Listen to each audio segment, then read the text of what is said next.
And welcome back to coverage here of the MPL and Rivals Gauntlets. Marshall Sutcliffe with Cedric Phillips, and we've got Austin Bursavich playing against Chris Botelho.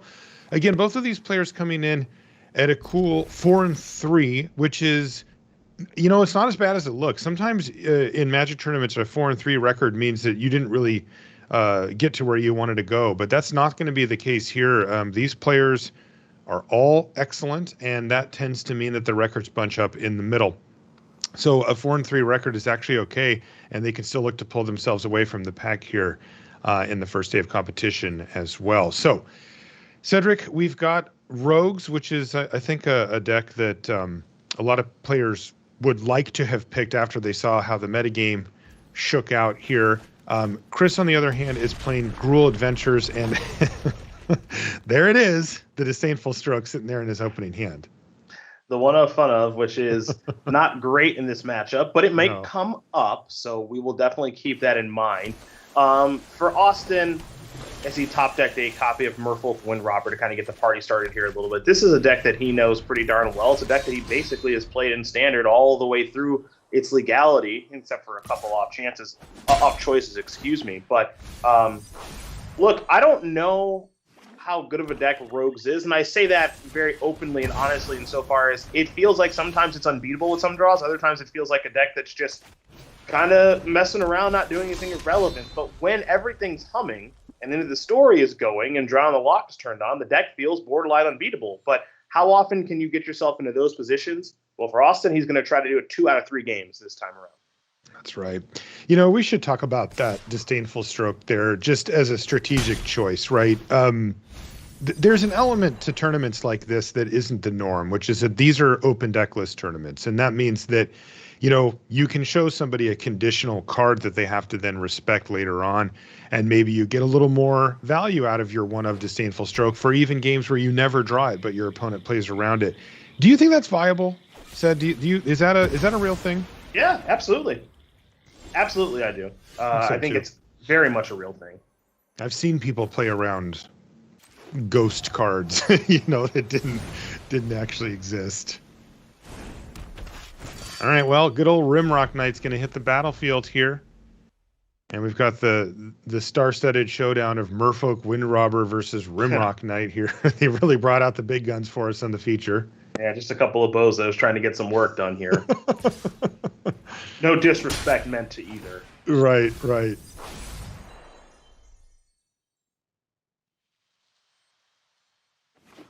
1 damage points here from the Windrobber.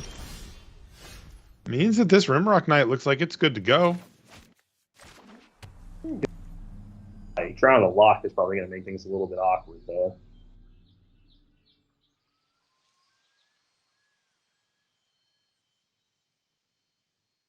Tough thing here for Botelho is this hand is just not particularly good, and wanting to fire off an Embercleave here in this situation, there's a lot that can go wrong, and then also you have your shields down for Disdainful Stroke on and into the story that you'd like to counter if that situation does manifest. So this could be a huge turnaround in Austin's favor, because now the end of the story is relevant. So that scenario that you just described is basically a disaster. Now, Austin does need to go for the end of the story here to respect the one of Disdainful Stroke in the list. And let's see if he does so. He doesn't have anything else to do anyway, so he's going to fire it off.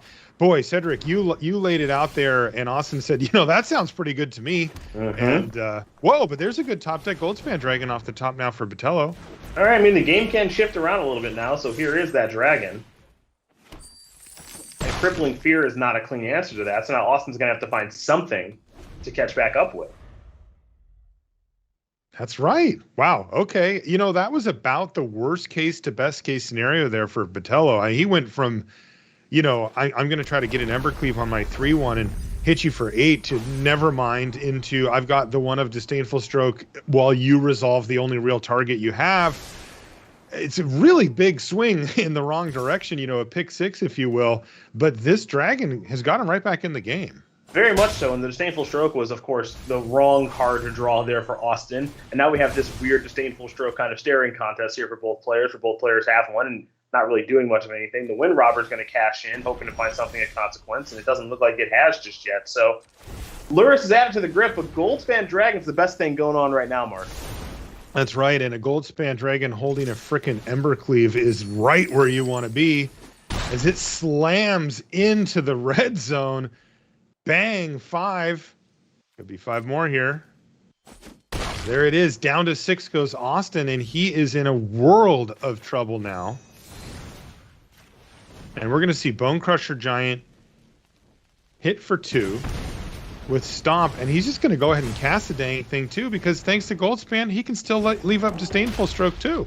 Yeah, this is all looking really good. I mean, you're seeing some of the display here of Goldspan Dragon, a card that I think everybody already knew was pretty darn good, but it's looking absolutely excellent in this game. And you got to remember, this is a game in which Austin drew 4 additional cards, had some removal spells to kick things off, but timely top decks, as they say, getting the job done here for Chris. Wow. What a turnaround.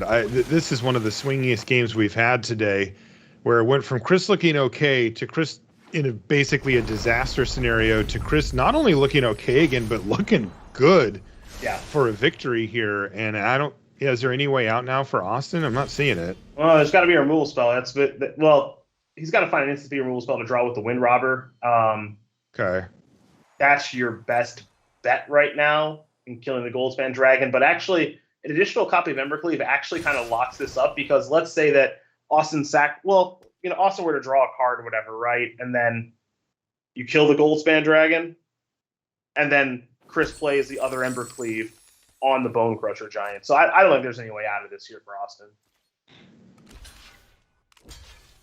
So it gets awkward here because Austin's trying to gain the life from Luris by blocking the Bone Crusher with it, but the first strike will actually just kill him, so he has to sacrifice the Wind Robber now and try to find an answer for the dragon off the top. If he doesn't, we're done here.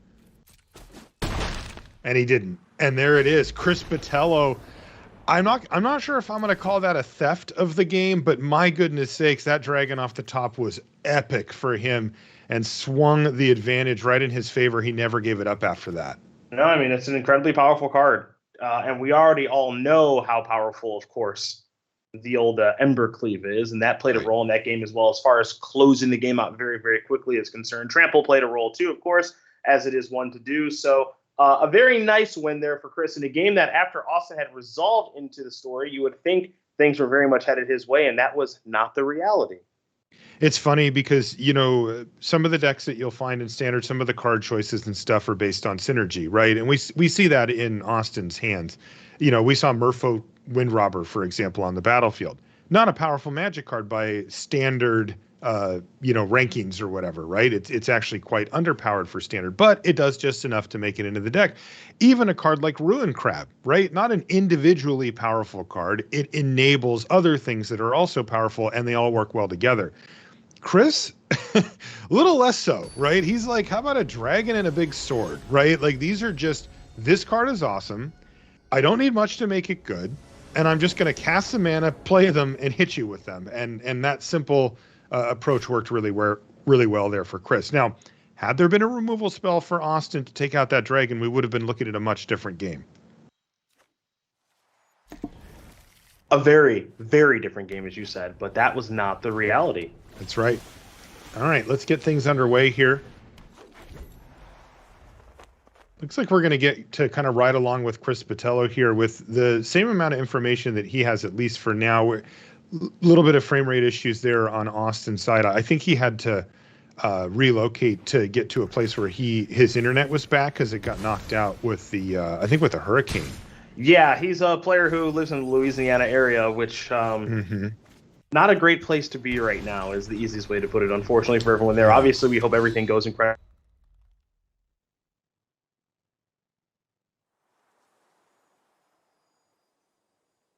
All right, looks like we just got cut out for Cedric.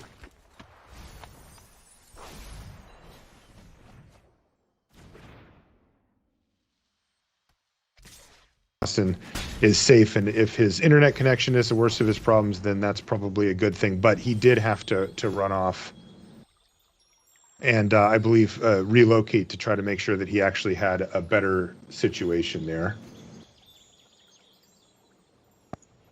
I think you may have lost me briefly, but I'm back. I did lose you briefly, and now I've also lost the main feed too, so I'm having a real fun time here. Yo, to Twitch we go, baby. Yeah, that's right. I'm heading over to Discord. We do have a dual. We have a backup stream here, so I'm just going to watch on that one set if you want to join me over there whenever you can. Sure. Apologies for everybody at home, but a little bit of a connectivity issue there. We're working on it. Thanks for the invite. Yeah, anytime. Open. It's open invite, said. Never need to ask. You just show up. All right, here's Bone Crusher Giant to take out this Merfolk Wind Robber. And importantly, you know, Magda could get rolling here. One of those threats that seems like, yeah, I should probably deal with that at some point. But once you don't, it really reminds you why you need to deal with it, as all of a sudden, you know, some of the most powerful stuff out of the deck starts appearing. Yeah, it's kind of like Lotus Cobra in that sense. It's not the exact same, of course, but it's similar insofar as it fixes mana, accelerates, and it must be dealt with quickly, because if you don't deal with it in a turn or two, the game is going to spiral out of control. Mm-hmm. I kind of like this is kind of fun rolling with Chris Botelho here without knowing anything about what's going on in Austin's hand. You know, it really does put you in that player's seat and reminds you, right, like how much information we actually have when we're watching and how easy Magic seems when you know everything your opponent has, and when you don't, how much it's like, what am I supposed to do here? Yeah, especially when you're playing against this strategy. Totally. Which has instant speed removal, counter spells, instant speed creatures, stuff that feels like it's really coming out of nowhere. Yeah, it makes things a lot more difficult. Like you said, I think we take it a little bit for granted when we have access to both players' hands. And now, if you're Chris, you know, the attack with Magda works, but okay, how do you want to move forward? You've got Rimrock Knight, you've got Ember Cleave, you've got copies of Bone Crusher Giant. This might be the most simplistic of plays, and it's actually going to work out thus far, insofar as the 4-3 is going to resolve. Yeah, that's 6 power on the board versus 1-1. Now, things could change here. There's a Historian Thought Thief on end step. And Austin really needs to get rolling here because he is going to be facing down a heck of a lot here. There's a Bone Crusher Giant on Adventure, an Ember Cleave, a Rimrock Knight. And we all know how that can go. And it looks like just the Wind Robber's going to get in. He'll leave the Historian Thought Thief back to block Magda.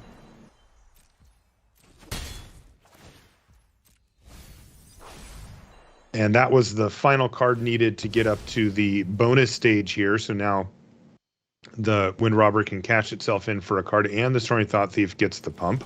Wow, no land drop there for Austin Bursavich, and he is in big trouble here as Chris isn't missing any land drops and has a stacked hand with Ember Cleave, a Seeka's Chariot. There's also Rimrock Knight and a Bone Crusher that's on an adventure, and he's ahead on board right now as well. Here comes Magda into the red zone.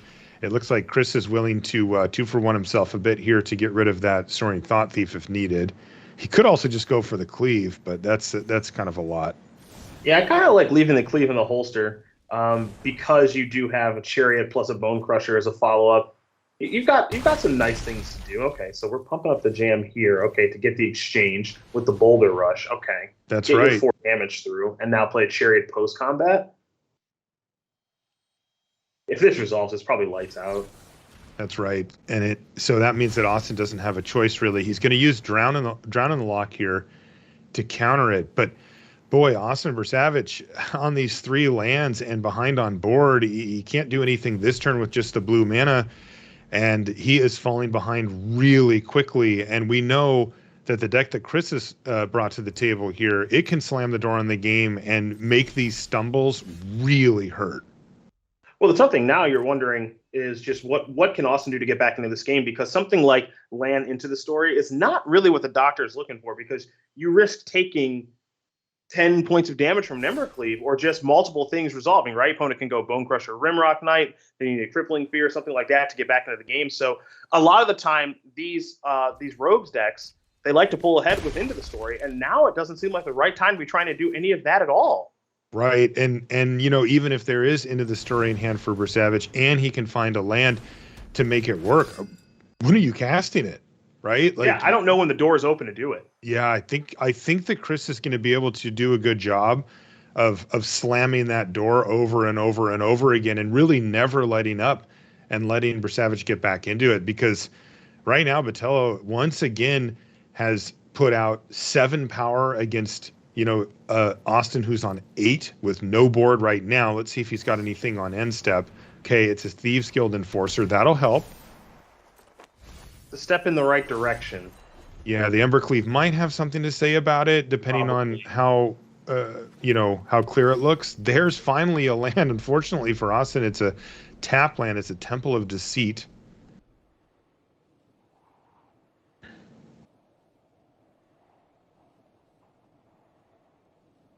Yeah, this is tough, because I'm not even. This is kind of why I said what I said at the top of the matchup. Excuse me. It's just like, I know that Rogues is good. Mm-hmm. I don't ever feel like I know how good, right? Because talking with Monty and some other on our team, like, after seeing all the decks that were submitted, it's like, ooh, baby, Rogues is really, really well positioned. And I don't even disagree. Mm-hmm. But there's just some times where I watch the deck and I'm like, yeah, I mean, it's fine, but this is a match and a game where Austin did have a little bit of mana troubles, yes, but he just got bowled over by just card quality. Right. Right? And that doesn't mean that I think that Rogues is bad. It's just, I kind of just go back and forth and like, how good is this deck really? What's its best draw? What are its best matchups? I do think it's well positioned this weekend based off of what we saw, but Austin, who you could argue is the best Rogues player in the field, is struggling along this weekend at 4-3. Yeah, that's right. And that's, with him having picked kind of the weapon of choice here as well. So it does say something. By the way, things getting really sketchy here for Austin. Chris also has options on that layer of the Hydra to apply even more pressure if he'd like. It looks like he's going to opt for Embercleave as an option.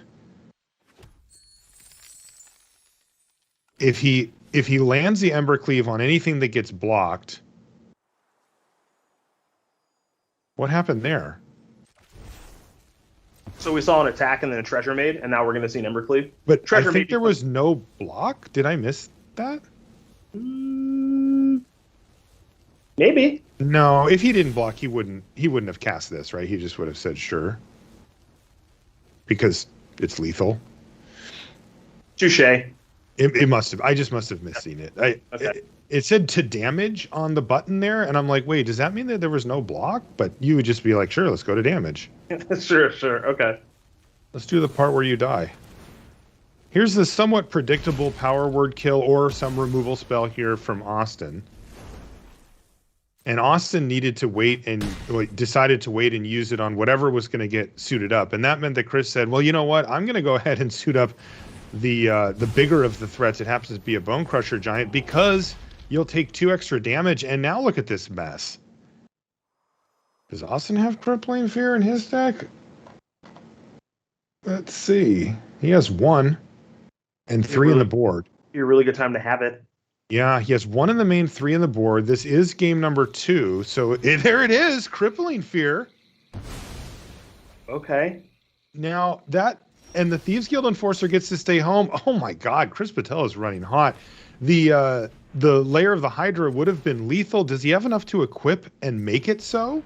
So you go, let's see, you just go layer equip, right? Make it into a 2/2, and then Austin needs another Thieves Guild Enforcer. Yes, that would be what he would need here, and it's not enough. Chris Botelho picks up the victory. He's going to improve to 5-3 by dispatching of Austin Bursavich, who's going to drop to 4-4. Still, he is very much in the thick of it, and I have to say this probably wasn't one of the matchups that he was particularly excited about. And we'll keep, of course, a close eye on Austin and Chris as they work their way through the field. We've got